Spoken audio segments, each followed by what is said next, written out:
It's a second part, क्योंकि पहला वाला पार्ट जो था हमारा वो गलती से कैंसिल हो गया। वो गलती से कैंसिल हो गया तो यार हमें अब सेकंड पार्ट बनाना पड़ रहा है इसका। सेकंड पार्ट यार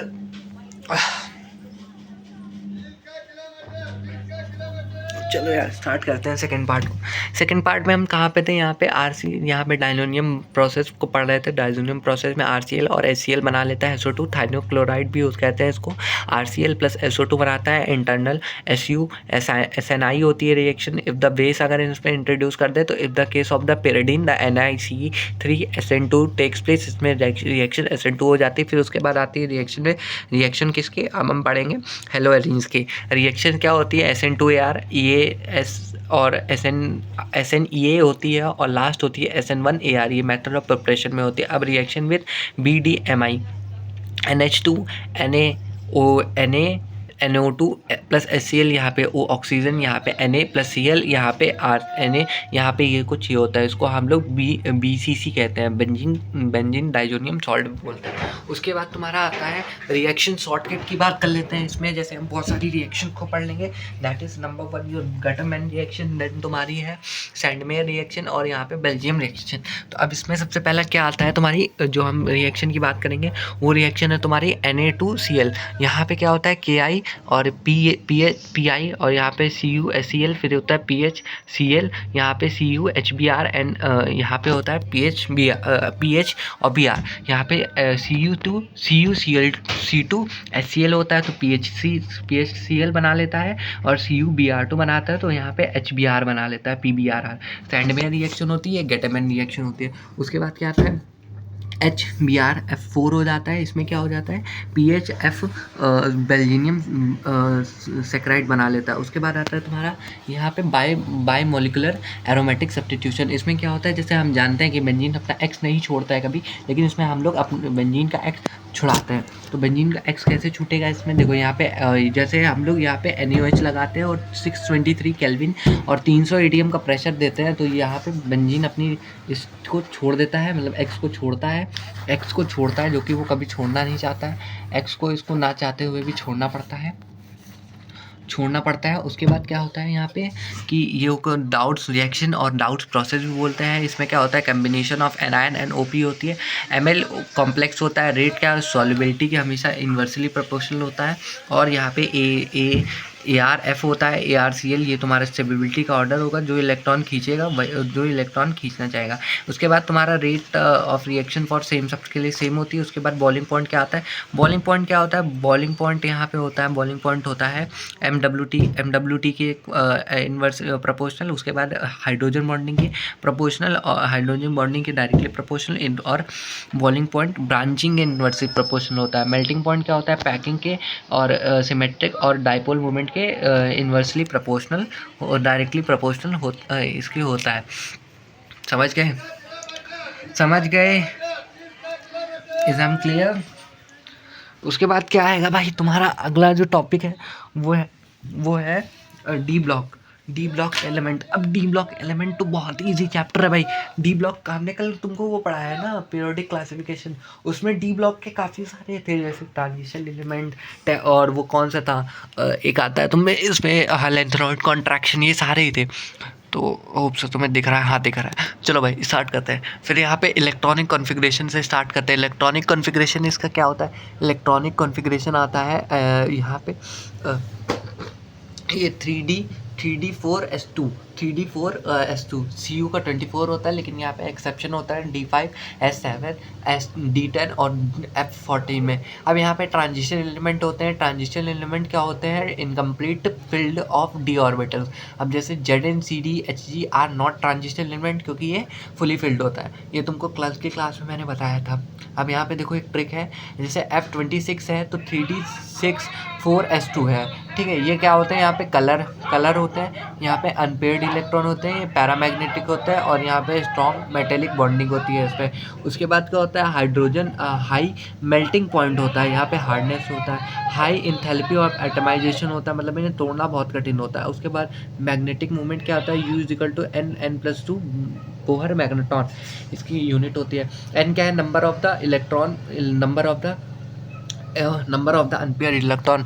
यहाँ पे देखो ये कुछ है, जैसे SCTIV CRMMFELNI AEAIZN 21 22 20 24 24 26 27 28 29 30 ये कुछ एलिमेंट होते हैं। अब उसके बाद क्या देखो यहाँ पे एटॉमिक रेडियाई क्या होता है, वो decrease due to the increase of the nuclear effective charge almost similar size due to the replacement of electron. और बहुत हद तक ये सिमिलर साइज के होते हैं due to replacement of electron. Slightly increase in the size due to the repulsion, increase करते हैं साइज में रिपल्शन की वजह से। डेंसिटी क्या होता है, mass upon volume. Mass upon volume क्या होता है, डेंसिटी जैसे बढ़ाते हैं मास अपॉन वॉल्यूम कम हो जाता है। मास बढ़ता है और वॉल्यूम कम होता है डेंसिटी बढ़ाने से। आयोनाइजेशन एंथैल्पी क्या होती है, हाफ फिल्ड और फुली फिल्ड अपॉन साइज। उसके बाद क्या आता है, एक क्वेश्चन आता है, जैसे यहाँ पे क्वेश्चन देख लो, हाफ फिल्ड है ये फुली फिल्ड है। हाफ फिल्ड क्या होता है 3d5 4s1 ये CR का, लेकिन 3d5 ये हाफ फिल्ड है, ये मोर स्टेबल हो जाता है, मोर स्टेबल हो जाता है जिसकी वजह से ये इसमें ज़्यादा एग्जिस्ट करता है 3d5 में। ठीक है, if how 1 electron is remove, ये हाई एंथैल्पी बना लेता है। उसके बाद क्या है यहाँ पे देखो कि उसके बाद क्या है कि if 1 electron is removed low ionization enthalpy, और अगर कौन इलेक्ट्रॉन देगा कौन इलेक्ट्रॉन नहीं देगा वो उसकी स्ट्रेंथ के ऊपर डिपेंड करेगा। Transition element shows the variable oxidation state, जैसे Fe2+ एंड Fe3+। ये this was the reason they can show the they are the good catalyst because they shows the. देखो यहाँ पे रीज़न क्या है, because of the due to the less energy difference between the N2 and N-1d electron from the both take part in the bonding. यहाँ पे दोनों यहाँ पे बॉन्डिंग में टेक प्लेस करते हैं। उसके बाद क्या आता है यहाँ पे मैक्सिमम ऑक्सीडेशन स्टेट सोच बाय द +2 to +7। यहाँ पे high oxidation state is high is shows by the increase of the forward and the oxidation because of the fluorine of the oxygen and the strong bond oxidizing agent।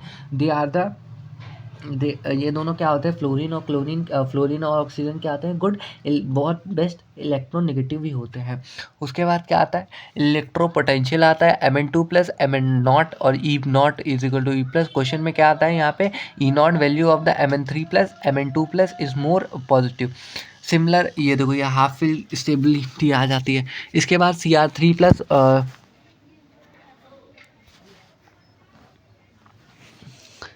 मेरा चेहरा तो नहीं आ गया, face reveal हो गया, face reveal कल कर दूंगा। उसके बाद आता है तुम्हारा सबसे पहले आया तो कैमरे में नहीं आ रहा है, हाँ अब आ गया।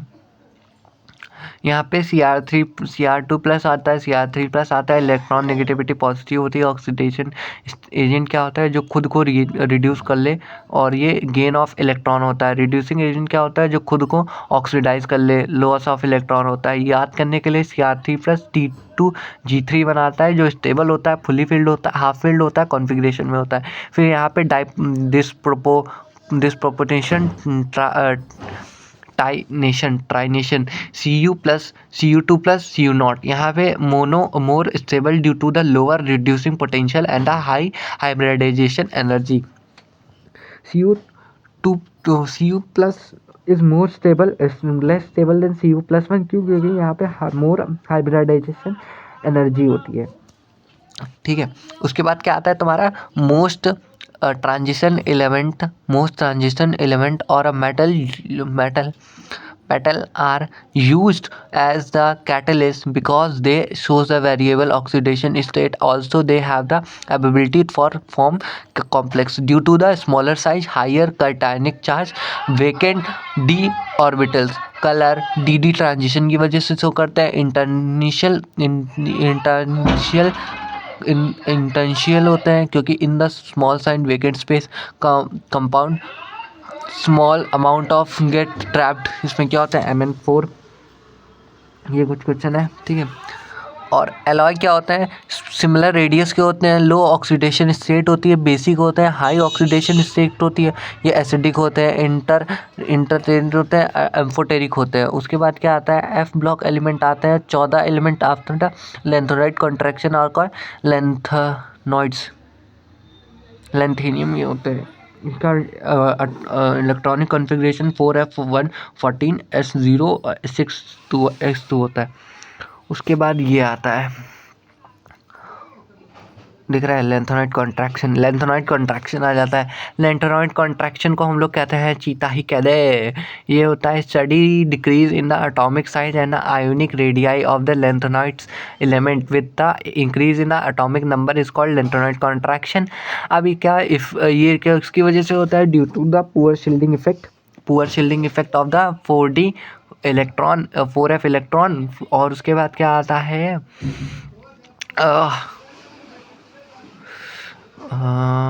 4f electron and an increase in the number of the effective charges congruency of the lanthanide contraction. The radii of the SD series are similar to the corresponding members of the 4D series 3D 5D series की जो होती है वो बहुत हद तक 4D series से बहुत ज़्यादा सिमिलर होती है। क्यों सिमिलर होती है अभी हम आगे बताएंगे।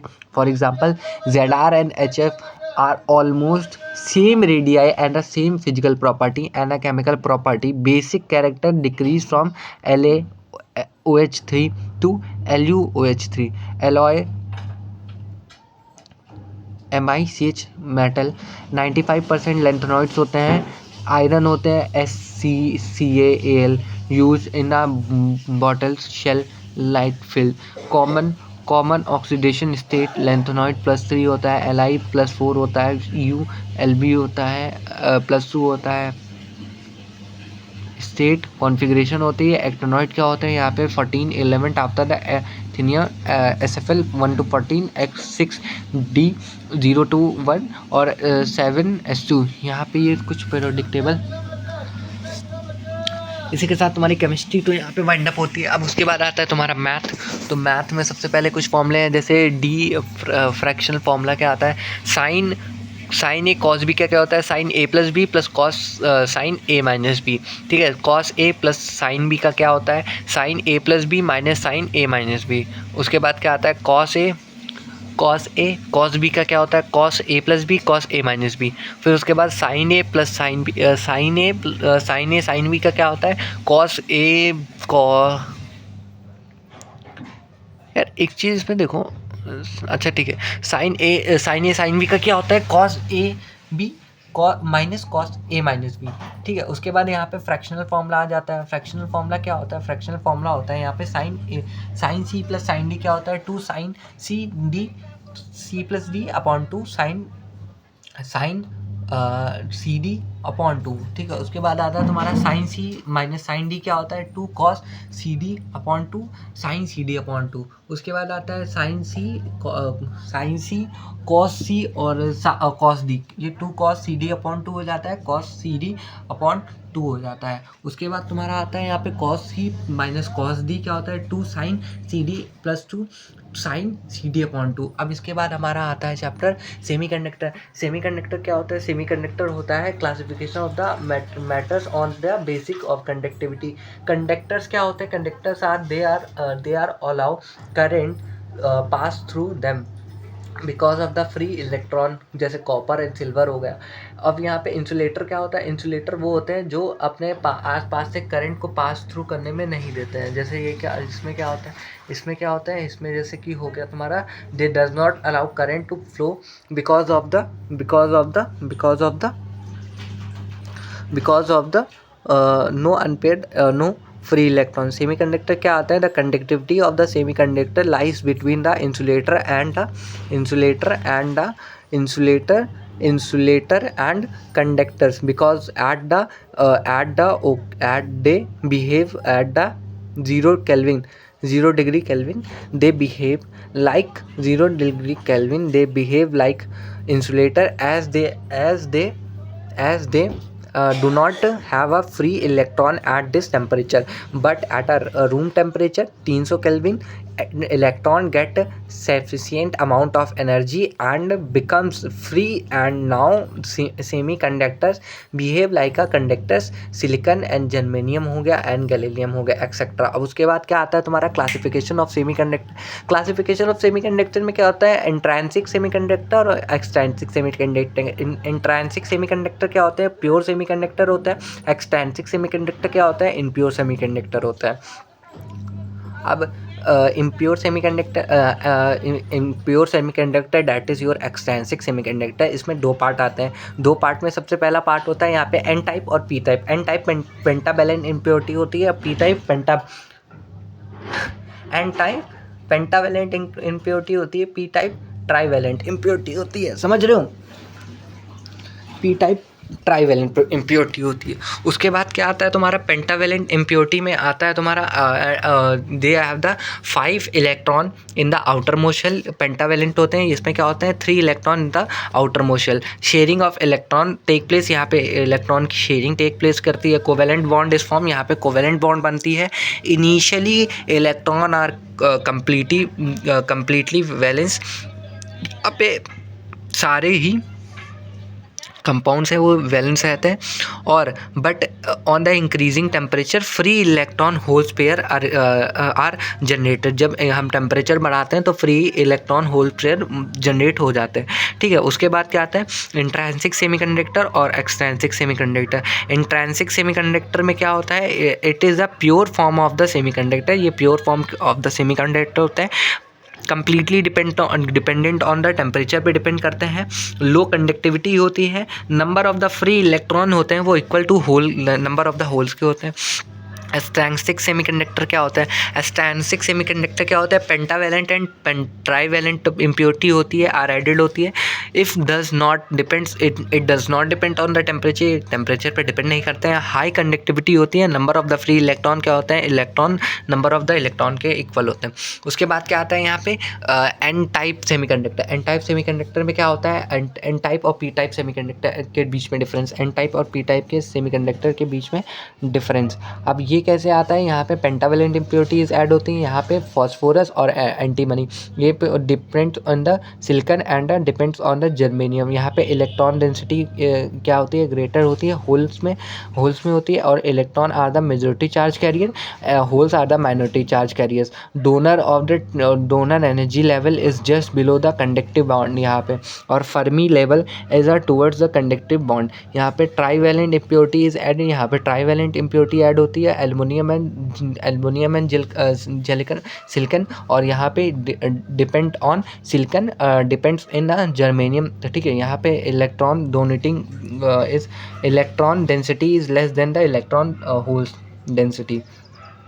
उसके बाद क्या आता है यहाँ पे, holes are the majority charge carrier and electron are the minority charge carrier. Acceptor of the electron accept energy level is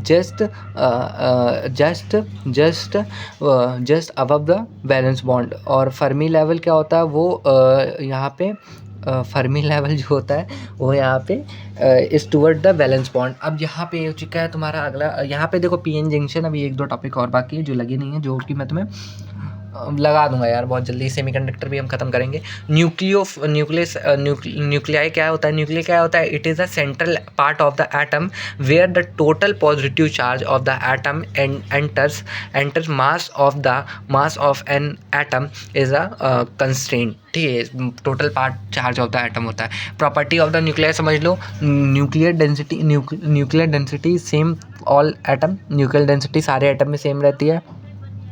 size depend on the mass of the number, mass number पे depend करता है। और charge जो होता है every nuclear वो Z ही होता है। जेड ही क्या है, जेड क्या यहाँ पे प्रोटॉन है, एन क्या है, एन ई क्या है, यहाँ पे नंबर ऑफ द इलेक्ट्रॉन है। उसके बाद क्या है, एन ऑफ पी, यहाँ पे क्या होता है, यहाँ पे 1 मिनट भाई, आई एम रियली सॉरी।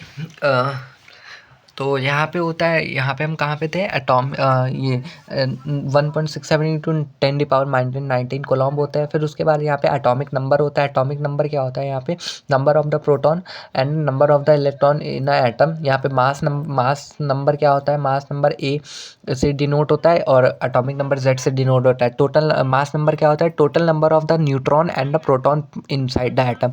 ठीक है, उसके बाद क्या आता है, तो यहाँ पे नंबर ऑफ द न्यूट्रॉन क्या होता है, mass number minus atomic number, मतलब ए माइनस जेड हो जाता है। यहाँ पे न्यूक्लियर साइज क्या होता है, volume of a nuclear is directly proportional to the mass number A. Volume क्या होता है, वो directly proportional to the mass number के होता है। आर क्यूब जो होता है वो ए के प्रोपोर्शनल होता है and R is equal to R naught A half होता है, जो कि आर नॉट क्या होता है, आर नॉट की वैल्यू 1.2 इंटू 10⁻−15 होती है एंड आर क्या होता है, कॉन्स्टेंट होता है, दैट इज 1.2 फर्मी। और उसके बाद क्या होता है, न्यूक्लियर डेंसिटी क्या होता है, mass of the nuclear upon volume होता है। Let M be the average mass of the nuclear, then the total mass of the nuclear is M is equal to M plus M A.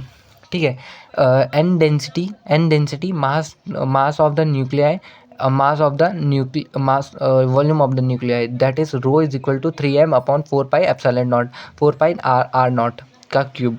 Are naught क्या होता है, जो कि approx निकल के आता है 2.29 इंटू 10⁻−17 kg मोल क्यूब। उसके बाद आता है तुम्हारा एएमयू क्या होता है, AMU is the unit to measure atomic mass, it is the unit to measure the atomic mass numbers of the nuclei of the atom. 1 AMU is equal to 1/2 part of the carbon atom. 1 AMU is equal to 1 U is equal to 1/2 mass of the carbon atom, C12 atom। 1 AMU is equal to 1.66 into 10⁻−27 atom। उसके बाद क्या आता है तुम्हारा isotopes क्या होता है, same number of proton होते हैं। आइसोटोन्स क्या होता है, सेम नंबर ऑफ न्यूट्रॉन्स होते हैं। आइसोबार्स क्या होता है, सेम मास नंबर होता है। फिर न्यूक्लियर फोर्स क्या होता है, force that binds neutron and a proton together inside the nucleus. ठीक है, उसके बाद प्रोटॉन ऑफ द न्यूक्लियन का होता है फोर्स। ठीक है, स्ट्रॉन्गेस्ट फंडामेंटल फोर्स होती है ये न्यूक्लियर फोर्स। उसके बाद क्या आता है तुम्हारा, independent of charge. Independent of charge होता है, ये इसका शॉर्ट रेंज होती है, it becomes repulsive at a distance less than 0.8 Fermi. Proton neutron attraction होता है इसमें, it is non central force, ये सेंटर पे नहीं लगती है, ये सेंटर से नॉट ओरिजिनेट होती है। मास डिफेक्ट क्या होता है, that mass that is lost, अभी तो mass that's lost during the formation of the nuclear is known as mass defect. Mass defect क्या होता है, mass of the proton plus mass of the all neutron minus mass of the whole neutron, मतलब delta M is equal to Z M P plus A Z minus A minus Z upon A minus Z multiply by M N and M minus M N C. यहाँ पे nuclear bonding energy क्या होती है, E is equal to M C square, that is B E is equal to M C square. Energy required to remove one nucleon from the nuclear is known as binding energy. अब यहाँ पे last topic, यहाँ पे इसके कुछ acids बाकी हैं अभी, यहाँ पे एसिड्स बाकी है जो कि हमें पढ़ने हैं, और वो ये है कि पैकिंग फ्रैक्शन क्या होता है, mass defect per nucleon is known as packing fraction, mass defect upon mass number, delta M is equal to A upon A is equal to 0.081 AMU। उसके बाद न्यूक्लियर रिएक्शन क्या होता है, न्यूक्लियर फिजन क्या होता है, न्यूक्लियन का तोड़ा जाता है। उसके बाद न्यूक्लियर फिजन क्या होता है, न्यूक्लियर फिजन मतलब न्यूक्लियस का जोड़ा जाना। देखो यार, इतना भी अगर तुम कर ले रहे हो ना, तो तुम्हारे मेरे हिसाब से 1 2 3 4 5 6 7 8 चैप्टर प्रिपेयर हो जाएंगे तुम्हारे 1 घंटे में। 8 चैप्टर, समझ रहे हो, फिजिक्स केमिस्ट्री मैथ के 8 चैप्टर कम नहीं होते मेरे भाई। ठीक है, 10 चैप्टर में यहाँ पे 50 नंबर बन जाते हैं, और ये तो बहुत ईजी है, रट के चले जाओ, आराम से नंबर आ जाएंगे। ठीक है, उसके बाद क्या आता है, न्यूक्लियर फिजन आता है। न्यूक्लियर फिजन क्या होता है, heavy nuclear species into the two light nucleon of the some same mass number with a emission of the energy, then this process is called nuclear fission. Nuclear fission में क्या होता है, दो electron का जुड़ना होता है, ठीक है. In the process a slow neutron is bonded on the heavy nucleons. यहाँ पे ये हो जाता है. उसके बाद क्या आता है, न्यूक्लियर फिजन क्या होता है, when two lighter nucleon combine together form a nucleon, then this process is fusion. In the process large amount of energy is released. इस process में energy बहुत release होती है. necessary condition for the nuclear fission. अब यहाँ पे क्या है, to overcome repulsion between the combining nuclei, large kinetic energy is needed to solving temperature, that is 10 into 10 into 10 the power 1 into 10 the power minus 1 into 10 the power 7 K is required to increase the frequency of the collision. Very high pressure is needed. अब यहाँ पे अगला आता है chapter तुम्हारा, दो बच्चे हैं, वेव ऑप्टिक्स और यहाँ पे डुअल नेचर बहुत बड़ा है. वेव ऑप्टिक्स हम पहले कर लेंगे. तो वेव ऑप्टिक्स इजी है भाई. वेव ऑप्टिक्स सच बता रहा हूँ, बहुत इजी, बढ़िया चैप्टर, ठीक है. यहाँ पे वेव ऑप्टिक्स की स्टार्टिंग होती है. वेव ऑप्टिक्स में क्या आता है, न्यूट्रॉन कैपिलर्स थ्योरी. न्यूट्रॉन कैपिलर्स थ्योरी क्या होती है, न्यूक्लियन कैपिलर्स थ्योरी क्या थी, न्यूटन ने ये बताया कि जो ये कैपिलर्स होते हैं ये टाइनी बॉल्स होते हैं और जो लाइट होती है वो टाइनी बॉल्स के फॉर्म में हमेशा ट्रैवल करती है. अब उसके बाद क्या बताया उन्होंने कि यहाँ पे light is made up of this corpuscles emitted from the source of the light. ये लाइट क्या होती है, इस सोर्स की बनी रहती है जो इससे एमिटेड होती है. उसके बाद क्या आता है, this corpuscles emitted from the source of light and travel in a very high velocity. ये इस सोर्स से बनी रहती है और बहुत तेज वेलोसिटी में ट्रैवल करती है, ठीक है. Corpuscles of the different colour has a different size. Different colour के कैपिलर्स में डिफरेंट साइज होता है. It could not only explain the, यहाँ पे इन्होंने इट को मतलब ये इनके पोस्टुलेट कह लो कि इन्होंने रिफ्लेक्शन और रिफ्रैक्शन को बताया और यही इनके डीमेरिट्स भी हो गए कि इन्होंने सिर्फ और सिर्फ यही बताया कि क्या बताया इन्होंने कि ये रिफ्लेक्शन और रिफ्रैक्शन और रिफ्लेक्शन को ही एक्सप्लेन कर पाए. फिर उसके बाद आता है तुम्हारा हेनरी प्रिंसिपल ने क्या कहा कि he suggested that the light travel in to the longitudinal wave just as sound. जैसे साउंड ट्रैवल करता है वैसे ही वेव ट्रैवल करता है,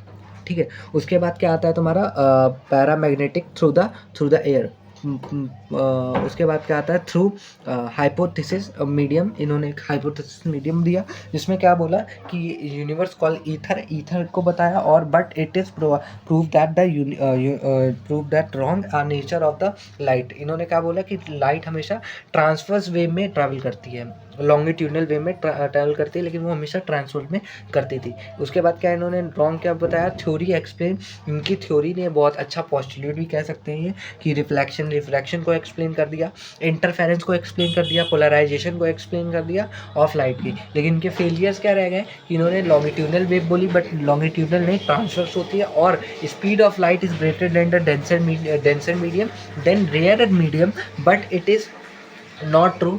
Speed of light is more in denser medium, not in rare medium, ठीक है.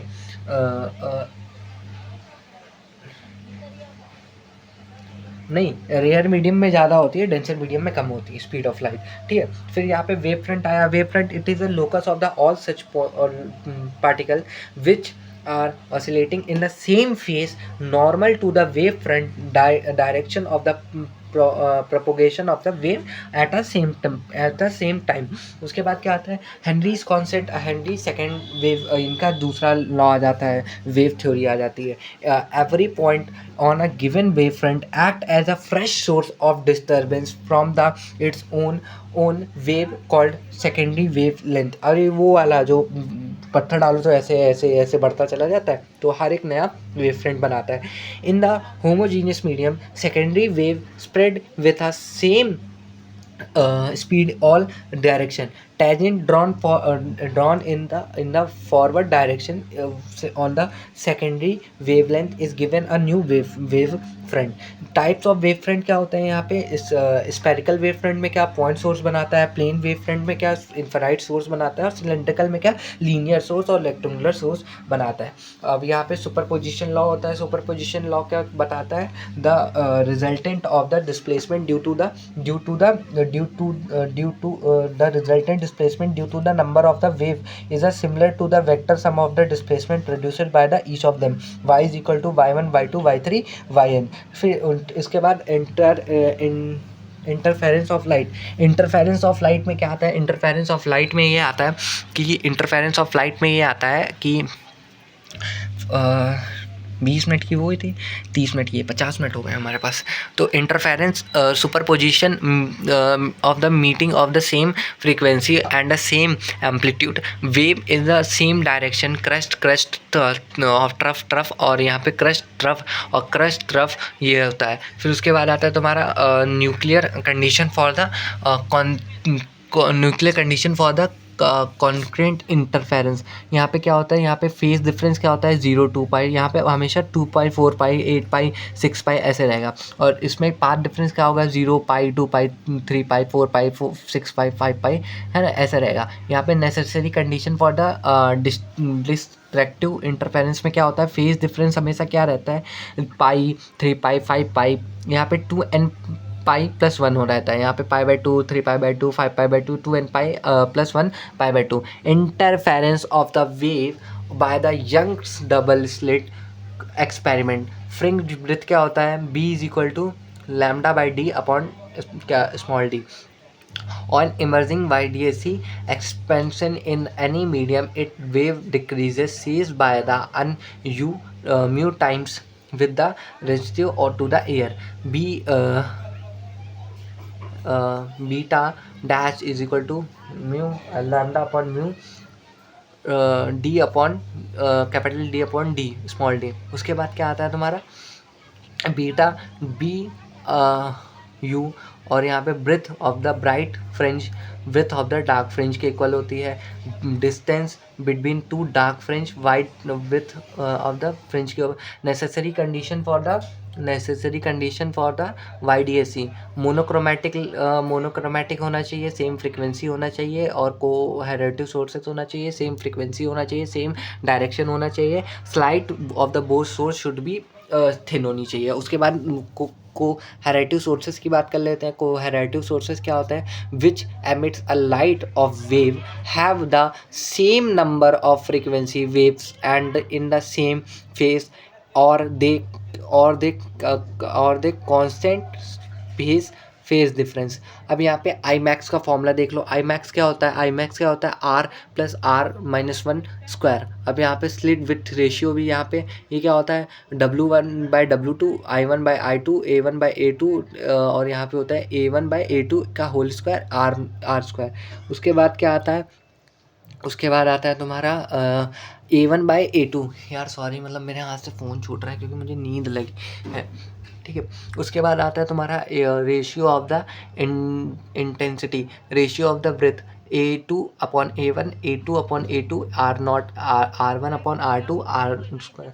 उसके बाद क्या होता है diffraction of the light. The phenomena of the bending of the light around the corners is known as diffraction of light. Diffraction of the light is more effective or noticeable when the open or a obstacle is on order to the wavelength of light. Altering pattern of the bright and dark fringe is formed on the screen on the decreasing intensity. Central fringe is the brightest than all. Central fringe क्या होती है वो brightest fringe होती है as compare to all. उसके बाद क्या आता है कि हमारा सेंट्रल फ्रिंज जो होती है पोजीशन ऑफ द मिनिमम होती है वो Q1/n/λ/2 होती है. एंगुलर फ्रिंज विथ क्या होती है यहाँ पे central minima that is 2 theta is equal to 2 π/a. Total linear width of the central maxima क्या होते हैं 2x is equal to 2 πd/a. इसके बाद आता है तुम्हारा डुअल नेचर करते करते मुझे लग रहा है कि 10 मिनट लगेगा 10-20 मिनट लगेगा. उसमें डुअल नेचर आता है। तो डुअल नेचर क्या होता है? डुअल नेचर क्या होता है? Phenomena of the interference diffraction of the light behaves like wave, but phenomena like photo electric effect behave like a particle. तो यहीं से हमें बात पता चलती है कि light always have a two nature, that is one is wave nature and that is particle nature. तो यहाँ से हमें एक बात पता चली कि यहाँ पे लाइट हमेशा दो नेचर की होती है, एक ये, ठीक है। फिर यहाँ पे वर्क फंक्शन की बात कर लेते हैं। The minimum energy required to remove one electron from the metal surface is known as work function, denoted by the W और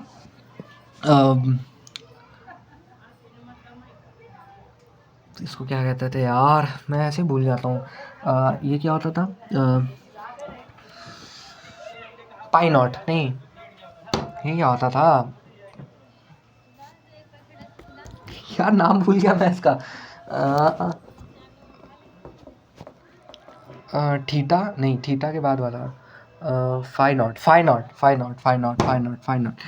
फिर इलेक्ट्रॉन वोल्ट क्या होता है? स्मॉलेस्ट अमाउंट ऑफ एनर्जी होती है। One electron volt is gain by the electron when is accelerated with the one electron volt of the potential. One electron volt इतना होता है, ठीक है, कितना होता है? 1.6 इंटू 10⁻⁻19 कूलॉम। उसके बाद क्या आता है तुम्हारा? उसके बाद आता है electron emission. The phenomena of the ejection of the electron from the metal surface providing to that much of energy is known as electron emission, ठीक है। मेथड ऑफ इलेक्ट्रॉन एमिशन में क्या आता है? सबसे पहला आता है तुम्हारा थर्मोनिक इमर्शन। उसके बाद आता है तुम्हारा फोटो इलेक्ट्रिक एमिशन, फिर होता है तुम्हारा फील्ड एमिशन, फिर होता है सेकेंडरी एमिशन। अब देखो थर्मोनिक इमिशन में क्या होता है? यहाँ पे हीट लगती है। फोटो में क्या लगता है? यहाँ पे लाइट लगती है। एंड सेकेंडरी में क्या आता है? एक फास्ट मूविंग इलेक्ट्रॉन एक स्टडी इलेक्ट्रॉन से टकराता है और उस इलेक्ट्रॉन को बाहर निकाल देता है। लास्ट में क्या आता है तुम्हारा? आता है तुम्हारा फील्ड एमिशन में क्या होता है? यहाँ पे दो positive plate and negative plate को लगते हैं और उसके साथ जब मिलाते हैं तो वो मतलब हटा देता है। और उसके बाद तुम्हारा आता है यहाँ पे graph between the frequency and the intensity of the kinetic energy. देखो काइनेटिक एनर्जी क्या होती है? फ्रीक्वेंसी के डायरेक्टली प्रोपोर्शनल होती है। ये कुछ ऐसा ग्राफ बनता है, पहले एक स्टडी सेम चलता है, उसके बाद एकदम से इंक्रीज करने लगता है। Graph of between the intensity of the incident radiation and the kinetic energy. Incident radiation और काइनेटिक एनर्जी का ग्राफ क्या हमेशा कॉन्स्टेंट रहता है। स्टॉपिंग पोटेंशियल पे आ जाता है। स्टॉपिंग पोटेंशियल के बाद ये चैप्टर बहुत हद तक ख़त्म हो चुका होता है। स्टॉपिंग पोटेंशियल के बाद क्या आता है? यहाँ पे स्टॉपिंग पोटेंशियल क्या होता है? The negative potential provide to stop the electron having the highest kinetic energy comes toward the anode is known as stopping potential. Stopping potential क्या? Frequency of the incident radiation के directly proportional होता है। Stopping potential does not depend on the incident radiation के ऊपर, intensity के ऊपर depend नहीं करता है, लेकिन ठीक है, समझ गए? ये तुम्हारा सेम फ्रीक्वेंसी सेम इंटेंसिटी का ग्राफ है। ये देखो V1 V2 V0, ये अब तुम्हारा डिफरेंट इंटेंसिटी बट सेम, ये तुम्हारा सेम इंटेंसिटी पर डिफरेंट फ्रीक्वेंसी का ग्राफ है, और ये same intensity but different frequency का ग्राफ है। समझ रहे हो? थोड़ा ये कन्फ्यूजिंग होता है। Stopping potential is independent of intensity, ये होता है, ठीक है। अब देखो लिमिटेशन ऑफ वेव थ्योरी में आ जाता है। लिमिटेशन है क्या आई वेव थ्योरी में जब हमने पढ़ी, तो यहाँ पे हमने लिमिटेशन भी आई कुछ। तो not mention the concept of the threshold frequency according to the energy radiation depend on the intensity but it depends on the frequency. Intensity पे डिपेंड करता है, लेकिन ये फ्रीक्वेंसी पे डिपेंड करता है। Should be time lag between the intensity and the radiation and the emission of the electron, but there is no time lag between them, ठीक है। उसके बाद क्या होता है? प्रोटॉन आ जाता है, फोटोन आ जाता है। फोटोन क्या होता है? Interaction of the radiation with the matter. Radiation behave as it is made up of the particle called photon. Photon are bounded, bundled or a packet of the energy that is E is equal to h mu. H where क्या है, Planck constant होता है, और इसकी value क्या होती है 6.63 into 10⁻³ GS। ठीक है। उसके बाद यहाँ पे प्रॉपर्टीज़ ऑफ प्रोटॉन की बात करते हैं। एनर्जी क्या होती है, E is equal to H mu हो जाती है। Photon are the chargeless, denoted didn't deflected by the magnetic field. Rest mass of the photon is 0। Speed of the photon क्या होती है इन द वैक्यूम, क्या होती है 3 × 10⁻⁸ 3 × 10⁸ मीटर पर सेकेंड होती है। और यहाँ पे फिफ्थ पॉइंट क्या है, during the collision total energy of the momentum remove by the constant but not of the photon may be change intensity of the photon of the equation according to the Planck quantum. It is made of the packet of the energy or a quantum called photon. E is equal to h mu.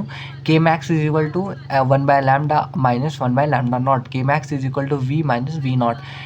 Einstein assumed that the every particle of the part of the energy provide the work function and the other part of provide the kinetic energy of the photon. फिर उसके बाद तुम्हारा आता है यहाँ पे relation between the stopping potential and the I of the threshold frequency.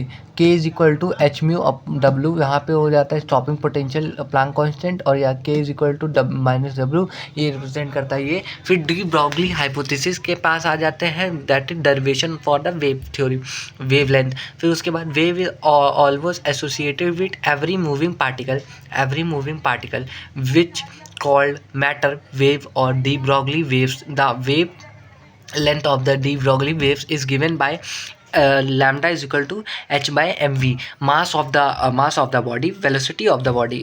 Lambda is directly proportional to half of the mass. It is the only associated with moving body. It is the not electromagnetic in nature. For all the large masses or the wavelength of the matter, waves is a very smaller, hence it cannot be noticed by the in the real life. E is equal to mc square, E is equal to mv होता है। mc square का mc और हटा लेते हैं c को side में, तो mc क्या होता है, प्रेशर होता है। और हम एक चीज़ जानते हैं, E is equal to hc होता है, hc बाय लैम्डा होता है। hc by lambda c cut गया, hc बचा, hc बाय लैम्डा बचा, और यहाँ पे हमारे पास c बचा, तो ये इधर आ जाएगा। ये हमारा lambda is equal to h by p बन जाएगा। h is equal to h, lambda is equal to h upon mv हो जाता है। फिर डी ब्रॉगली वेवलेंथ आता है। डी ब्रॉगली वेवलेंथ क्या होता है, डी ब्रॉगली वेवलेंथ होता है ऑफ द इलेक्ट्रॉन, क्या होता है, lambda is equal to 12.24 angstrom upon V square into angstrom. Lambda is directly proportional to V under root lambda is inversely proportional to under root V R, but it is a variation intensity is directly proportional to the lambda v naught square, inversely proportional to the this, and density of the propagation is to 1 by v. That's n bro, that's n. अब यार ये यहाँ पे ख़त्म तो हुआ है, लेकिन मैं तुम्हें एक चीज़ बता दूँ। तुमने पार्ट 1 देखा है? पार्ट 1 नहीं देखा तो तुम्हें ये कुछ भी समझ नहीं आया होगा। पार्ट 1 नहीं देखा है तो देखो जाके यार। मैं बस यही कहूँगा, ये चार्ट की फ़ोटो ये तो देख रहे हो, ये वाला बना लो, और अगर तुम अभी से जेईई की प्रिपरेशन स्टार्ट कर रहे हो तो अपने लगा लो वहाँ पे, और खुद को प्रॉमिस करो कि तुम एक ना एक दिन जेईई में जाके बैठोगे, ठीक है, उस कॉलेज में बैठोगे जो आज तुम ड्रीम कर रहे हो। बस लगे रहो भाई, और कोई चांस नहीं होता है। तुम एक चीज़ बताएं, मतलब इट्स नॉट लाइक कि मन की बात, बट यही है कि कोई जेईई एस्पिरेंट में नहीं, मतलब इतना खुल के नहीं बताएगा भाई, बहुत दलदल है ये। एक बार तुम फंसते चले जाओगे तो तुम पूरी तरीके से फंस जाओगे, फिर वहाँ से निकलने का कोई तरीका नहीं होता है। एक चीज़ हमारी आज बाकी रहेगी, वो है कैपेसिटेंस। अब देखो कैपेसिटेंस क्या होता है, सी इज इक्वल टू, दिख रहा है, हाँ दिख रहा है कैपेसिटेंस। रुक जाओ यार, यहीं से हम जूम कर लें। अब दिख रहा होगा तुम्हें। कैपेसिटेंस क्या होता है, C is equal to Q upon V. और यहाँ पे सरफेस कैपेसिटेंस क्या होता है, 1/c। Surface grouping of capacitance क्या होता है, 1/c is equal to 1/c1 plus 1/c2 1/c3 और C dot dash 1/cn। For the two capacitance c is equal to 1/c plus c1 plus c2। Capacitance when dielectric slab is inserted between the c is equal to k epsilon naught a upon kd minus x k minus 1 x is equal to thickness is of the glass slab. Capacitance of the parallel plate capacitance c is equal to e naught a upon d, where k is equal to dielectric constant. Parallel grouping of the capacitance c is equal to c1 c2 c3 c4 cn. For the two capacitors c is equal to c1 plus c2। Energy store क्या होती है capacitor में, ये बहुत important है, जो कि पूछा भी जाता है और वो है तुम्हारा ये देखो, u is equal to half C V square Q square upon 2c square और हाफ क्यू सी स्क्वायर। ये तुम्हारा एंड होता है यहाँ पे। अब देखो इट्स टेक 45 मिनट्स एंड उसका वीडियो में 1 hour 20-30 मिनट्स में वो कुछ गलती से कट गया था, ठीक है। तो it's comes to 1 hour minimum. अब 1 hour में तुम कम से कम 3 चैप्टर पढ़ ले रहे हो, ठीक है। 8 चैप्टर तुम समझ ले रहे हो। 8 चैप्टर क्यों, अगर मैं जोड़ूँ तो 1 2 3, देखो ये 3 3 3 3 4 1 2 3 4 5 6 7 8 9 10 11 चैप्टर तुम केवल 1 घंटे के अंदर ख़त्म कर ले रहे हो। तो 11 चैप्टर तुम 1 घंटे के अंदर ख़त्म कर ले रहे हो, तो तुम खुद समझ रहे हो ना भाई कि कितना ज़्यादा मतलब अच्छी चीज़ है तुम्हारे लिए भाई। मैं बस अब चलो यार उसके ऊपर आ जाते हैं मेन जो तुमने पूछा है कि भाई देखो यार मसला ये है कि मैं बस यही कहूँगा कि सब करना है यार, मतलब एक एज अ पर्सनल सजेशन कि अगर तुम एक बैक बेंचर हो और तुमने अभी तक मतलब ऐसी कोई बहुत होनहार नहीं हो, है ना, तुम्हारे अंदर ये है कि भाई बस किसी तरह निकल जाए, एक अच्छा कॉलेज मिल जाए, जब तुम्हें अपनी अंदर से तुम्हें बात पता है ना, तो एक प्लान भी हमेशा लेके चलना। और अगर बहुत ज़्यादा अमीर नहीं हो, ठीक है, कि तुम्हारे मम्मी पापा तुमको आकाश एलन ये 2 बार या 2 बार करा दें, ड्रॉप में भी करा दें एक बार, तो मत करना यार। मतलब एज़ यू नो दैट कि 3 ड्रॉप लेके भी कोई फ़ायदा नहीं है। 3 ड्रॉप जब तुम्हारे पास उसका वैसा ही नहीं है तो तुम 2 ड्रॉप नहीं ले सकते हो। 1 ड्रॉप तुम्हें पता है तुम्हारे घर की कंडीशन, तुम ड्रॉप नहीं ले सकते हो, तो तुम करोगे कैसे, ठीक है। और प्लीज़ यार अगर तुम 10th 9th में हो तो अभी से प्रिपरेशन स्टार्ट कर दो, क्योंकि बहुत हार्ड होने वाला है तुम्हारे लिए।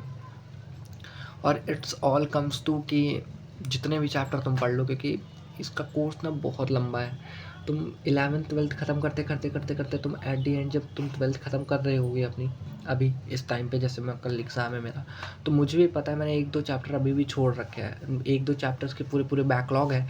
1-2 चैप्टर जैसे रेडॉक्स हो गया, वो पूरा चैप्टर मेरा कूल है, क्योंकि मुझे रेडॉक्स से कुछ भी नहीं आता है, कुछ भी नहीं। Single unit I didn't know, क्योंकि मैंने वो सही से नहीं पढ़ा है। हाइड्रोकार्बन बहुत अच्छे से नहीं पढ़ा है, आधा पढ़ा है आधा छोड़ा है। और बहुत सारे ऐसे चैप्टर हैं जो मैंने नहीं पढ़े हैं, बहुत छूट गए हैं मेरे। फिज़िक्स के कुछ आखिरी के चैप्टर मेरे छूटे हुए हैं। तो मतलब ये है कि यार एक चीज़ बता दूँ कि कुछ भी करना है यार, बट बैकलॉग मत क्रिएट करना। मुझे पता है हो जाएंगे, चाहे जितनी मेहनत कर लो बैकलॉग तो होना ही है, बट फिर भी यार बैकलॉग मत करना। कोशिश करना कि करते रहो एट दी एंड तक, जब तक मेहनत कर रहे हो तब तक करते रहो, तब तक मतलब छोड़ना मत। बैकलॉग इतना बन चुका है, इतना बैकलॉग हो चुका है, इतना बैकलॉग हो चुका है, इतना बैकलॉग हो चुका है। ये चीज़ सुन के तुम थक जाओगे खुद से कह के कि भाई अब तो नहीं हो पाएगा। बट ये है कि you are late but you are not a fail, ठीक है। ये लाइन तुम हमेशा मतलब रट के रखना कि तुम लेट तो हो लेकिन तुम फेल नहीं हो, ठीक है। तुम्हें करते रहना है। और जो भाई देखो जेईई इज़ ऑल अबाउट कि मतलब एक सिंपल सी चीज़ बता दूँ, तुम अभी तक एग्ज़ाम देते हो, ठीक है, जो नए लड़के आ रहे हैं, ठीक है, वो तुम एग्ज़ाम देते हो और तुरंत उसका रिज़ल्टेंट तुम्हें मिल जाता है कि भाई मैं पास हूँ, मैं फ़ेल हूँ, मेरे इतने नंबर आए हैं एंड समथिंग व्हाट, तुम सारी चीज़ें तुम्हें पता चल जाती है। लेकिन यहाँ पे नहीं होगा ना ऐसा। तुम 2 साल रगड़ोगे, 2 साल के बाद तुम्हें ये चीज़ पता चले कि अच्छा भाई हुआ है कि नहीं होगा, है ना? तो ये ईज़ियर नहीं है। सबसे बड़ी बात, सबसे ख़राब बात इस एग्ज़ाम की यही है कि यहाँ पे ये पता नहीं चलता है कि तुम्हें ये कि तुम्हारा अभी हो मतलब नहीं यार, तुम्हें इसमें बहुत लंबा टाइम लग जाने वाला है। इस एग्ज़ाम को करते, करते, करते, करते बहुत टाइम लगेगा, ठीक है? और भाई मैं तुम्हें एक चीज़ बताऊँ, sufferance of this exam is very मतलब ये तुम्हारे लिए ना एक बहुत सफोकेटिव हो जाता है, मोमेंट हो जाता है। तुम एक बहुत जेल में बंधे हुए रहते हो। जेईई की तैयारी बहुत अच्छी भी है, मज़ेदार भी है, बहुत ख़राब भी है। और अब देखो यहाँ पे काफ़ी लोग कमेंट करेंगे कि भाई ख़राब तेरे लिए है। अब भाई तुझे सच बता रहा हूँ, जब तू खुद ये चीज़ फेस करेगा तब तुझे एक चीज़ समझ में आएगी कि भाई मैं बहुत सही बोल रहा हूँ। जेईई अच्छा भी है और ख़राब भी है एंड इट्स ऑल अबाउट कि तुम जेईई को देख पा रहे हो। थका हुआ तो फ़ील होता ही है सबको कि हाँ भाई अब नहीं होगा, बट उस टाइम में अगर तुम करते रहोगे तो तुम्हारा मैक्सिमम ऑफ द पॉइंट होने वाला है, ठीक है? अगर तुमने स्टार्ट किया तो तुम गो बैक नहीं हो सकते, तुम पीछे नहीं जा सकते, तुम्हें बस करते रहना है। तो वही चीज़ है कि करते रहो, हारो मत एंड बेस्ट ऑफ लक। देखते हैं अब कल क्या होता है, जैसा भी होगा मैं तुम्हें आके बताऊँगा। Thank you for watching, bye.